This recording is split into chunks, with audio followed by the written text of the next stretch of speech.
Saudamos a todos com a paz do Senhor Jesus. Esse é o programa Anunciando o Evangelho Eterno. Todas as semanas nós nos reunimos para conversar, trazer um pouco da Palavra de Deus, nos baseando na Escola Bíblica Dominical da Igreja Cristã Maranata. Se você ainda não conhece, não participa, está convidado. A nossa Escola Bíblica Dominical acontece todos os domingos, às 10 horas da manhã, em todas as nossas igrejas e também pelo nosso canal no YouTube ou pela TV Manaim. A propósito, você que está nos assistindo pelo YouTube, não deixe de curtir, de comentar, de compartilhar esse conteúdo, porque quanto mais fazemos isso, mais a plataforma nos indica e vai divulgando o nosso conteúdo, cujo objetivo é anunciar a palavra de Deus, o Evangelho Eterno. Estão aqui comigo os pastores Jerônimo Silva, Pai do Senhor Jerônimo. Pai do Senhor, pastor Sérgio, aos companheiros, aqueles que nos acompanham.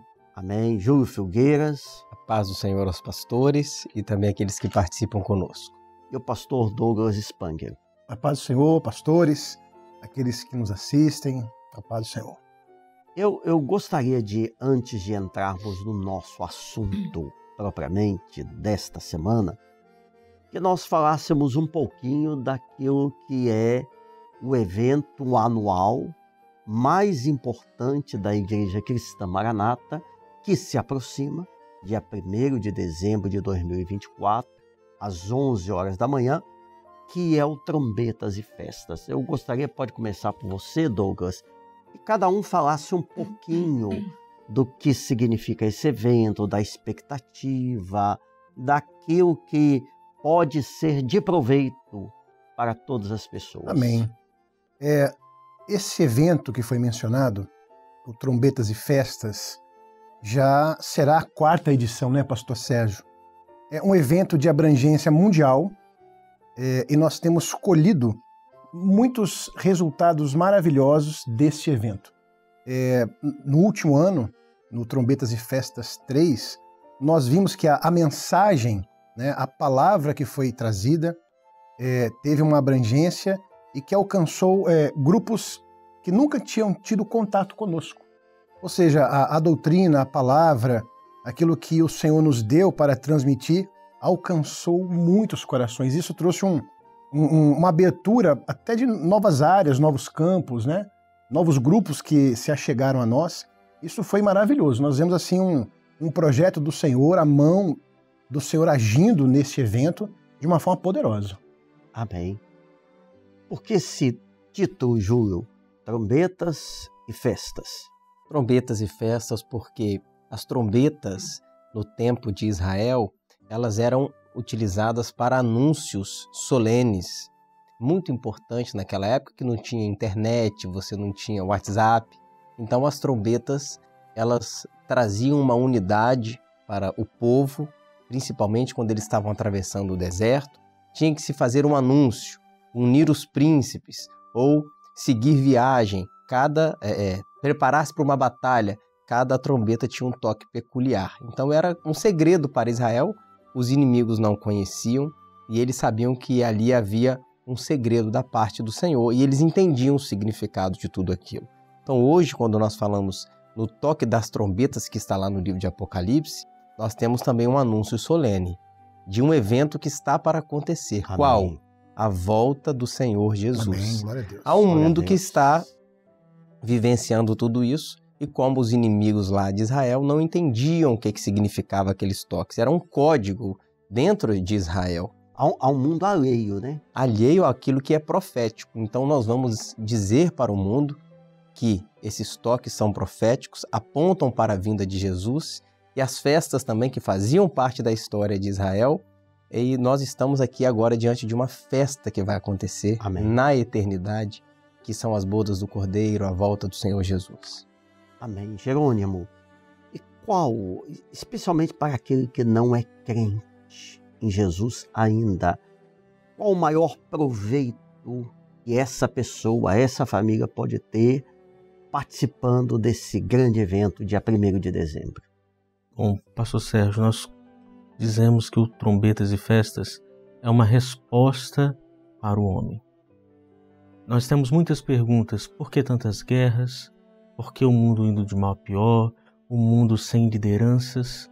O mundo vivendo tantas enfermidades, pandemias? O Trombetas e Festas é para dizer ao senhor, à senhora, que há uma saída. Amém. Que há uma esperança. Jesus. Trombetas e Festas para nós é um anúncio, como o pastor Júlio disse, é uma mensagem, é uma esperança. Ou seja, mais do que convidar a pessoa, mais do que te convidar para assistir um culto, ou de sua casa até mesmo, achando que vai assistir um programa, na verdade, vai ser uma oportunidade Amém. de ter um encontro com Jesus. Glória a Jesus, que é o que mais o homem precisa. Então, você já sabe, dia 1º de dezembro, às 11 da manhã, em todas as igrejas cristã Maranata e também pela TV, pelo YouTube. Mas fica aqui uma dica: a participação presencial numa igreja é algo muito recomendável, porque não será somente assistir, participar do evento, mas você poderá ali também receber uma oração, uma assistência. Mas vamos agora para o nosso assunto de hoje, que é a oposição no tempo de Tiatira, ou da carta à igreja de Tiatira. Nós temos estudado as 7 cartas que estão no livro de Apocalipse, as 7 cartas às igrejas da Ásia. Já falamos alguma coisa da carta à igreja de Éfeso, de Esmirna, de Pérgamo, está aqui o nosso quadro. E agora nós começamos na carta à igreja de Tiatira. Esse período também foi marcado por uma forte oposição, uma oposição a tudo aquilo que vinha da parte do Senhor. Então está aqui: sacrifício contínuo, a Idade Média, o início do governo papal, o Jerônimo. Comece nos trazendo aqui uma contextualização de como, no que se concentrou essa oposição na época, no período histórico e profético da carta à igreja de Tiatira. Bom, pastor Sérgio, nós temos desde a igreja de Éfeso as oposições. Éfeso foi a oposição à palavra, à doutrina do Pai. Em Esmirna, oposição à mensagem do Senhor Jesus, ao corpo do Senhor Jesus, com a morte dos servos. Em Pérgamo, a oposição ela se torna uma oposição diferente. Não foi um enfrentamento, mas foi a união do interesse do homem com a fé. Da política, o Estado, né? O casamento pervertido. O casamento pervertido. Por isso que é a igreja imperial, que foi a igreja que o império começou a dominar a igreja. Ou seja, os reis, o grande poder político, ele começa a se instaurar na igreja.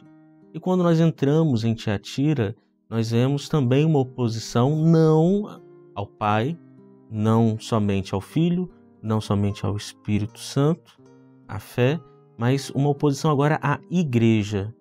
Ou seja, em Tiatira nós vamos ver que é a igreja medieval.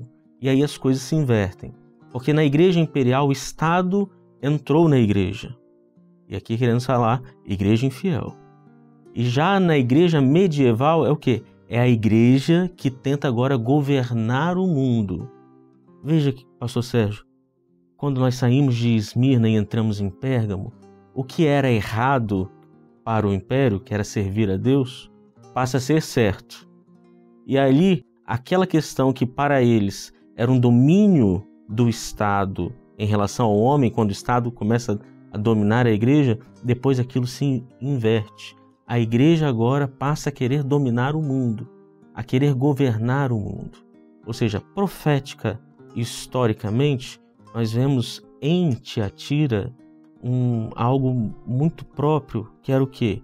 A igreja estava crescendo, inchando, trazendo ali para os dias atuais uma estrutura que ela não deveria ter. Por quê? Porque a igreja ela deve ser espiritual. E naquele tempo era algo do governo humano. Agora, tem aqui na faixa aqui de Tiatira, essa expressão, Júlio pode falar, sacrifício contínuo, que significa como essa expressão marcou o período da igreja de Tiatira. Essa expressão sacrifício contínuo, ela é utilizada porque ela substitui o sacrifício perfeito, completo, suficiente, que era o sacrifício do Senhor Jesus. Então, a partir do momento em que a igreja institucional, religião, denominada cristianismo, ela deixa de lado o poder do sangue de Jesus, o sacrifício de Jesus, e começa a criar dogmas, e começa a trazer elementos do Antigo Testamento, vestes sacerdotais, sino, incenso, e toda uma liturgia que não era necessária. Por quê? Porque a partir do Novo Testamento tudo se tornou revelado. O véu do templo se rasgou. A graça está agora à nossa disposição. Então, quando você despreza o sacrifício perfeito de Cristo, então a igreja começa com esse sacrifício contínuo. Vários outros tipos de sacrifício que não eram suficientes, atos religiosos, liturgias que não remiam a alma, que não levavam o homem a uma experiência com o Senhor, porque até como o pastor Jerônimo mencionou, a fé já foi desprezada na igreja de Pérgamo. Então você já não tem mais a fé, o Espírito Santo foi rejeitado. Houve um afastamento do Pentecostes. Então esse sacrifício contínuo eram sacrifícios da religião e não o sacrifício do Senhor Jesus. E também tem uma questão. Quando você coloca um novo tipo, um outro tipo de liturgia, de sacrifício contínuo, você está desprezando, desvalorizando e até negando aquilo que o Senhor Jesus fez por nós.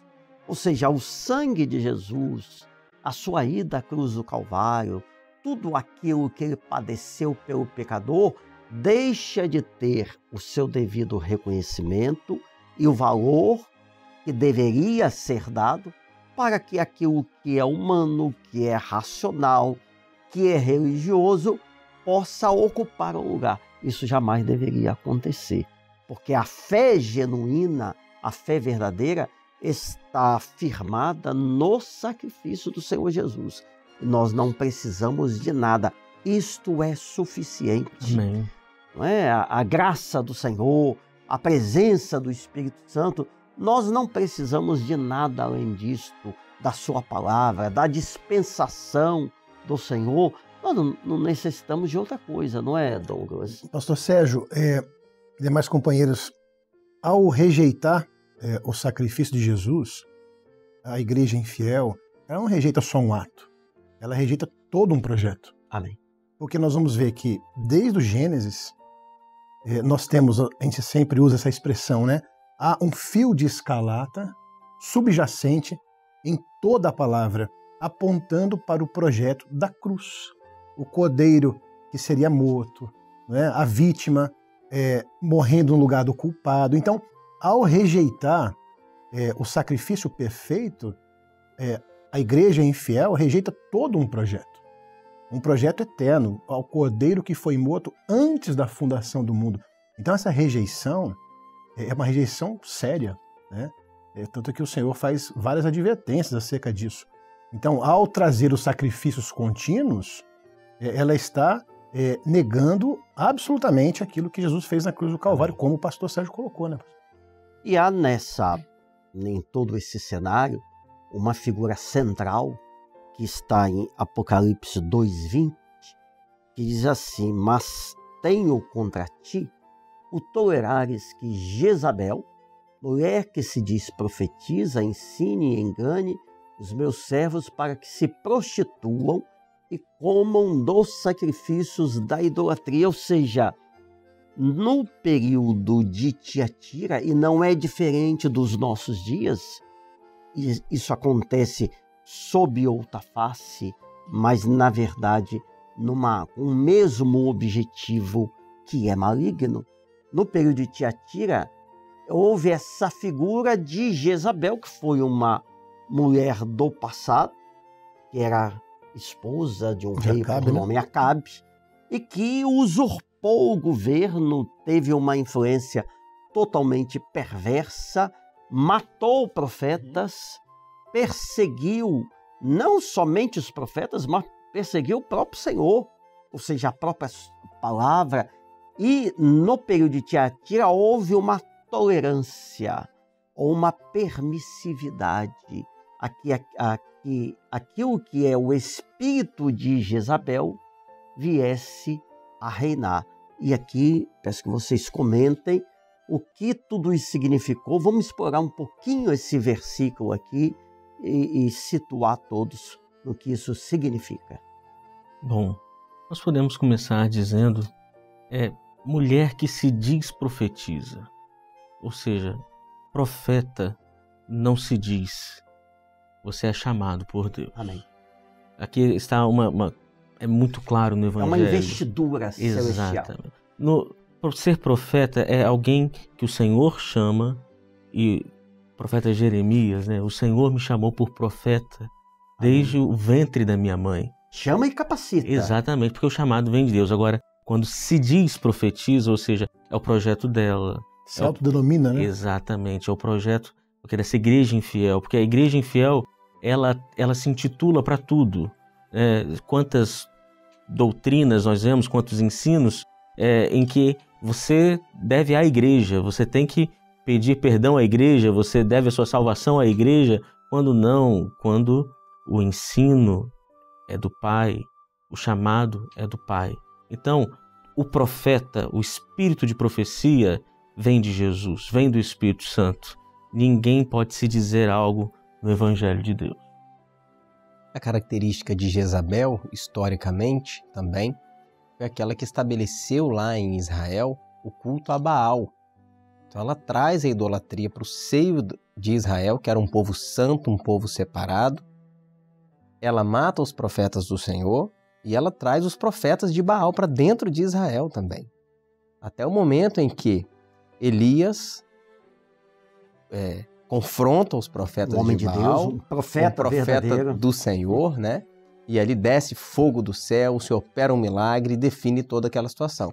Mas a mulher que se diz profetiza, ou seja, ela não só mata os profetas do Senhor, ela traz os profetas de Baal para dentro de Israel. Então, é um governo, é uma profecia que não é de Deus, é uma profecia que vem para enganar, que vem para fazer as pessoas tropeçarem. Isso é muito importante, porque fala de um ensino que, na verdade, é um engano, e podemos até dizer uma doutrina enganosa, aplicando para os nossos dias. Ela se apropria daquilo que começou com a obra dos nicolaítas e vem a doutrina, foi se desenrolando, se desenvolvendo ao longo das outras cartas que nós estudamos.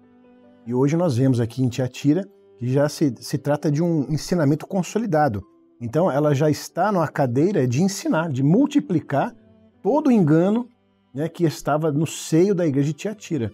Mostrando assim que agora, aqui Jezabel, usurpando o governo que era do Senhor, o governo do Espírito Santo, agora ela passa a disseminar esse engano. E como o pastor Sérgio colocou, há vários enganos.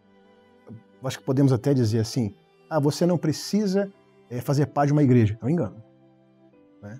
Você pode servir a Deus Você pode em servir casa. a Deus em casa, você não precisa estar ligado a nenhuma igreja. Toda religião leva a Deus. Toda a religião leva a Deus. Pode servir a Deus do seu jeito. Então, assim, são vários enganos. Modernizar a Bíblia, vamos reinterpretar Isso, a Bíblia. ela está ultrapassada, né? Vamos reformar a porta, né? Ela está muito estreita. Então, há vários enganos. Isso é herança desse momento em que os companheiros colocaram, do início dessa decadência, né? Desse cristianismo contaminado, que surge nesse período e vem até os nossos dias, né? E aqui, né, pastor Sérgio, não há nenhuma crítica a igrejas, nada disso, mas nos traz a consciência de tomar uma decisão. Amém. De ter uma escolha de qual caminho seguir. E quando você fala em tomar uma decisão, nós vemos no próprio capítulo 2, agora no verso 18, o título glorioso do Senhor Jesus para a carta de Tiatira, que é, na verdade, a essência de como vencer, resistir a essa oposição de Jezabel, ou seja, dos falsos profetas, do engano, das doutrinas tortuosas, de se transformar o caminho que é único, que é o Senhor Jesus, é o caminho estreito, no caminho espaçoso, onde você pode servir a Deus de qualquer jeito. Eu tenho a graça e eu vou para o céu e está tudo certo, eu faço minha vontade, eu posso pecar, eu posso trazer o mundo para dentro da igreja, mas a igreja fiel, o crente que tem o Espírito Santo, ele consegue discernir. E ele sabe, e aqui está, no título glorioso do Senhor Jesus, até o recurso, tanto para a fase de Tiatira, como para nós nos nossos dias, de como se colocar diante disso e não se render a esse tipo de oposição. Tem o Filho de Deus, isso diz o Filho de Deus, Senhor Jesus, olhos como chama de fogo e pés semelhantes ao latão reluzente. Jerônimo, olhos como chama de fogo, qual é a importância no que isso resulta ou no que se traduz para a igreja fiel dos nossos dias? Olhos como chamas de fogo é o batismo com o Espírito Santo. Amém. Há um jeito de vencer Jezabel. É com o batismo com o Espírito Santo.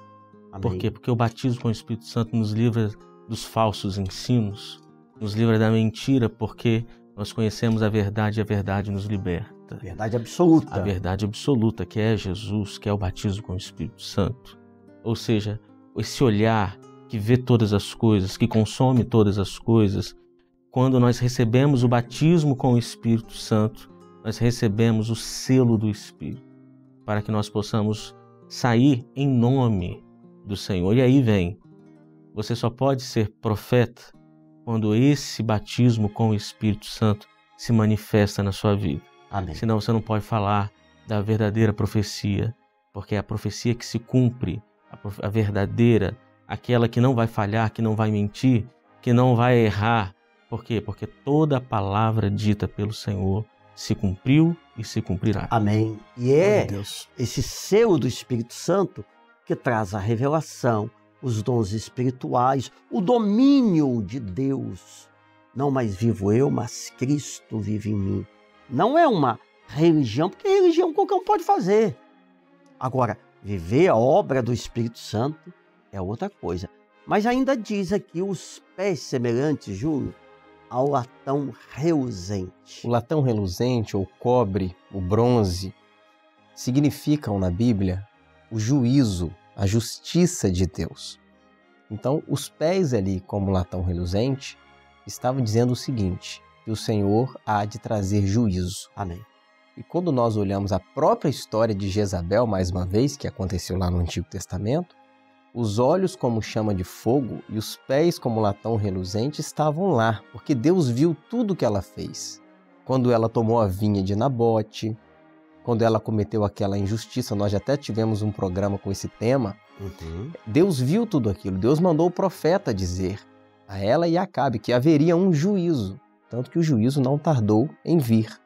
O pastor Jerônimo, inclusive, mencionou do Espírito Santo, né? Elias orou e desceu fogo do céu lá na ocasião.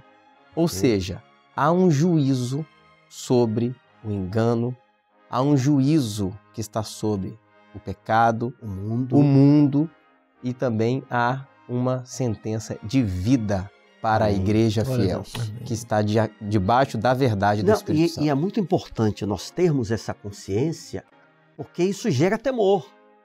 Que aquele que sabe daquilo que está aqui, daquilo que é a revelação do Espírito Santo, ele vai se apressar em querer ter a chama de fogo na sua vida e servir ao Senhor de todo o coração. Mas vou pedir à produção para voltar aquele quadro, porque a carta à igreja de Tiatira está ligada à parábola do fermento. Mateus 13:33 diz: outra parábola lhe disse, o reino dos céus é semelhante ao fermento que uma mulher toma e introduz em 3 medidas de farinha. Douglas, uma rápida palavra como é que se dá essa introdução daquilo que é estranho e por que 3 medidas de farinha?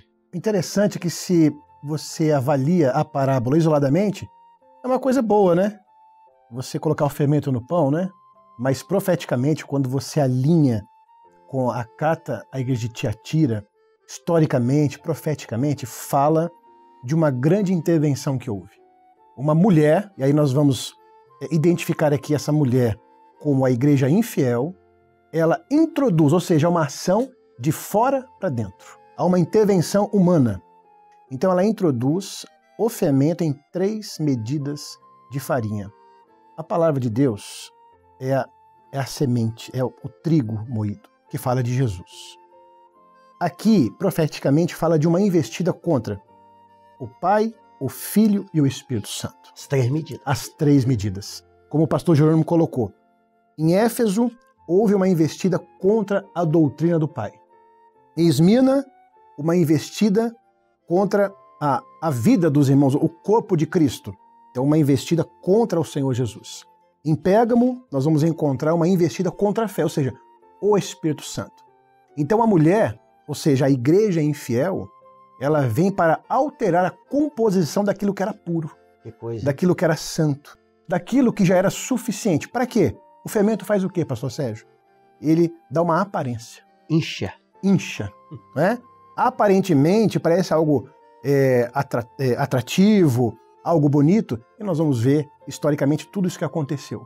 Mas, na verdade, foi uma intervenção da mulher, da igreja infiel, para trazer um prejuízo. Ou seja, ela alterou a massa, né? Ela mudou o projeto. Amém. Então isso foi uma investida, a mulher que introduz algo exterior para mudar as 3 medidas de trigo, Pai, o Filho e o Espírito Santo. E está de acordo com tudo que nós já falamos aqui. Exatamente. E ainda vamos ler Mateus 16, 11 e 12. Como não compreendestes que não vos falei a respeito do pão, mas que vos guardasseis de quê? Do fermento dos fariseus e saduceus, religiosos. Então compreenderam que não dissera que se guardassem do fermento do pão, mas da doutrina dos fariseus. Ou seja, essa fermentação é exatamente a intervenção humana, dogmática, que atravessa os séculos. E hoje ela é mais intensa, porque é a última hora. É a igreja que está pronta para ir embora, são os falsos profetas, mas glórias ao nome Glória do Senhor, a Deus. que nós temos um recurso e a farinha, ou seja, o trigo puro, o pão da vida, aquilo que alimenta Glória a a Deus. alma, Glória a Jesus. não vai deixar de estar presente no coração dos fiéis e daquele que quer ouvir a voz do Senhor. Dá-nos o pão cotidiano, a presença Amém. do Senhor. Amém. Glórias Glória a ao nome Deus. do Senhor. Muito bem, estamos quase chegando ao final. Vou pedir ao Jerônimo hoje que fale para fechamento que diante de todas essas oposições, o fiel jamais será derrotado. Exato. Bom, ao meu irmão que está em casa, minha irmã, a você que está participando conosco, o fiel ele não será derrotado, porque quem vence as nossas batalhas é o Senhor. Apocalipse diz, e eles venceram, não pelas suas forças, não pelos seus méritos, mas pelo sangue do Cordeiro e pela palavra do seu testemunho. Glória a Jesus. A palavra é o pão que nos alimenta. Sempre o pão alimentou os servos de Deus, e sempre o pão sem fermento. Que o senhor que está participando, a senhora, possa se alimentar deste pão, que é a palavra, que é o pão vivo que desceu do céu, a palavra revelada. E assim todos nós venceremos. Amém. Glórias a Deus. Bem, assim estamos chegando ao final de mais uma edição. A paz do Senhor a vocês, Amém. paz do Senhor a Amém. todos. Pai do Senhor.